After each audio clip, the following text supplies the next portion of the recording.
Atibel graduated in Santa Lucia National High School.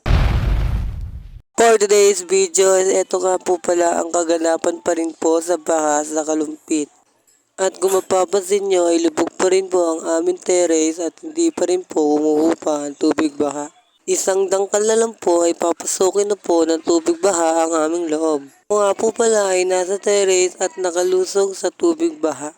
Lumipat nga po pala ako ng kabilang bahay upang tingnan ang kalagayan ng silong.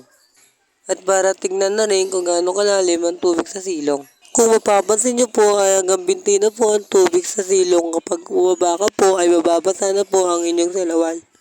Kaya po ang mga bata ay hindi makalabas dahil hindi po sila alok ng tubig baha. Malalim pa rin ang tubig baha kaya ang ilang mga gamit ay nakataas pa rin sa kusina.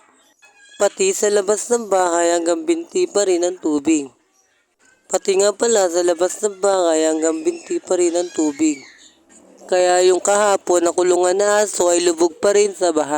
Pati yung nakapormang bahay ay pinasok na rin po ng tubig baha. Kung mapapansin nyo sa video ay nakapalibot pa rin kami sa tubig baha o mini resort. Hindi po namin kailangan pumunta sa resort kasi may resort na po kami din eh. Ayan nga pala yung harapan at pati yung kubo na pinakita ko sa inyo kahapon ay lubog pa rin po sa tubig baka hanggang binti pa rin po ang tubig. Sa mga nagtatanong nga po pala ay umaabot to ng 3 linggo o 1 buwan bago umupa ang tubig baha. Ayan nga pala si Oreo nakakulong sa kulungan. Papansin nyo, yan nga pala yung daanan at bakura ng aking tsuhin na lubog pa rin po sa baha.